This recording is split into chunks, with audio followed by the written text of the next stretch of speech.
Under the sparkling summer sun of June 20, 2025, the revered traditions of the British monarchy collided magnificently with the glamour and excitement of one of the United Kingdom's most cherished equestrian events, Royal Ascot.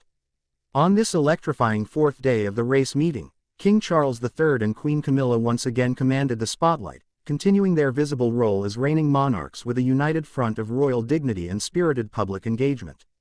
Their presence at the prestigious Ascot racecourse in Berkshire wasn't just symbolic, it was a powerful testament to the ongoing role of the royal family in upholding and honoring British heritage while simultaneously weaving themselves into the fabric of modern public life. This appearance carried deeper resonance than merely pomp and pageantry. It was a striking display of unity, tradition, and subtle royal messaging. Dressed impeccably in classic mourning suits and regal millinery, the couple rode into the royal enclosure in the traditional carriage procession, drawing thunderous applause from thousands of spectators. Their arrival was greeted with the kind of enthusiasm usually reserved for moments of national celebration. And it was not just the king and queen who drew eyes that day. An ensemble cast of royals and extended family members helped make the day an unforgettable spectacle. Among them were Princess Eugenie and her husband Jack Brooksbank, whose charming smiles and modern sensibility add youthful energy to the monarchy's evolving image.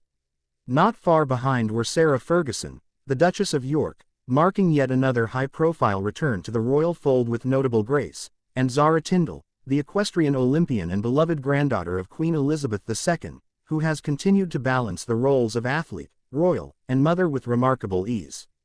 Completing the inner circle of the royal party were Sophie Winkleman, wife of Lord Frederick Windsor, and Lord Frederick himself, whose low-key public profile has never diminished their significance within royal circles. Together, this group represented not just the monarchy in its institutional form but also the deep familial web that links generations, personalities, and even controversies. Their joint attendance at such a quintessentially British event was no accident. It was a curated image of cohesion, accessibility, and celebration. Royal Ascot has always been more than just a horse racing event. It is a living theatre of British tradition, fashion, and high society. But when the monarch arrives, the stakes are instantly elevated. King Charles III, in particular, continues to navigate his reign with quiet determination and adaptability. This year's Royal Ascot appearance marks yet another chapter in his ongoing mission to blend duty with relevance. His gentle smile and confident stride showed a monarch deeply comfortable in his role yet constantly aware of the delicate balancing act between personal identity and public responsibility.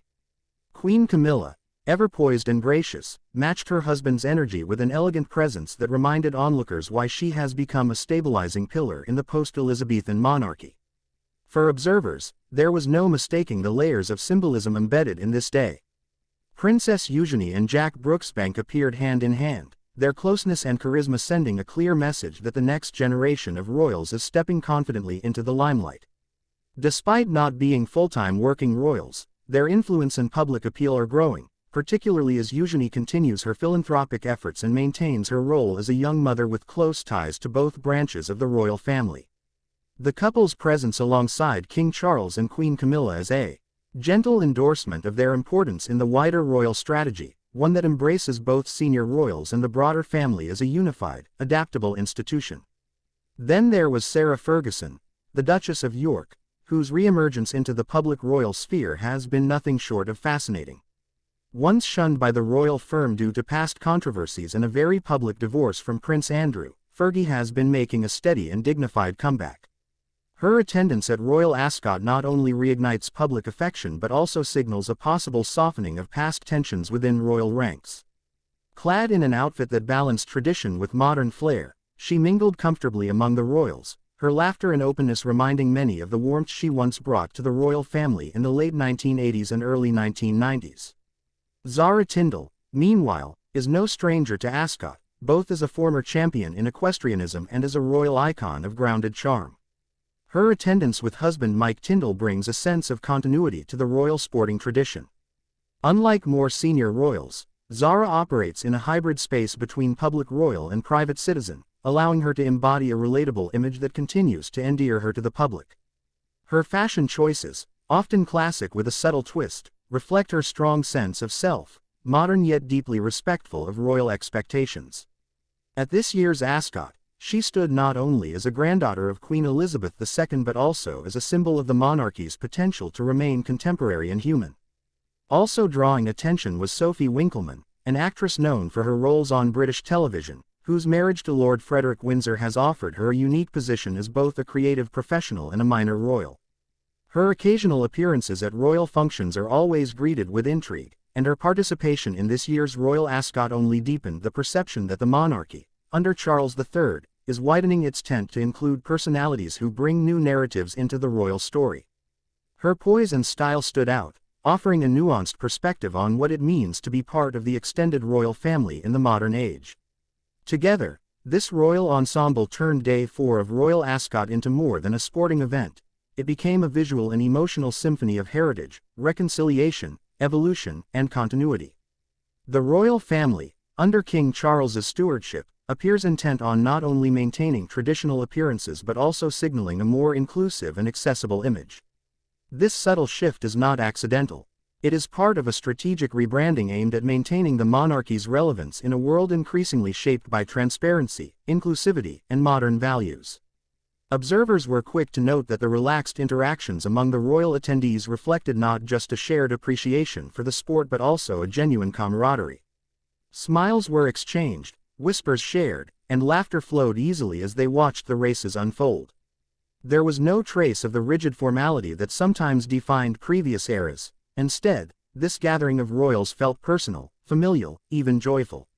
This atmosphere resonated powerfully with a British public eager to see its monarchy thrive not just through ceremony, but through authentic connection and shared experiences. The fashion, of course, was as impeccable as one would expect. Queen Camilla dazzled in a pale mint green outfit adorned with subtle embroidery and a matching wide-brimmed hat, a look that was both regal and refreshingly light.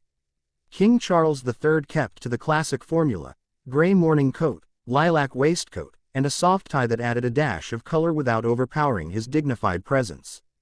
Princess Eugenie wore a pastel ensemble that blended sophistication with youthful grace, while Sarah Ferguson's tailored dress and feathered hat brought a splash of personality to the enclosure.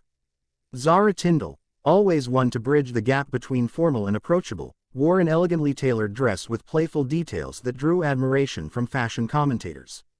Even Sophie Winkleman turned heads in a striking ensemble that highlighted her natural elegance.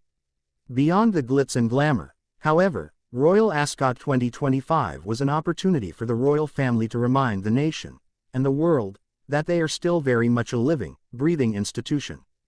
Their coordinated attendance signaled more than tradition. It was a clear and deliberate message of continuity, stability, and openness. It showcased a royal family embracing its multifaceted nature, blending the duties of state with personal relationships, historic obligations with modern adaptability. In an era where public scrutiny of royal spending, privilege, and relevance is more intense than ever, events like Royal Ascot serve as a kind of royal diplomacy, an elegant engagement where visibility translates to legitimacy. King Charles III's presence, surrounded by a curated cross-section of his family, underlined his desire to maintain a monarchy that evolves with the times while still holding firm to the traditions that define it. The joyous scenes from Ascot will likely live long in the memory not just for the color and style, but for the subtle signals they sent, that the Windsors remain united, visible, and attuned to the public mood.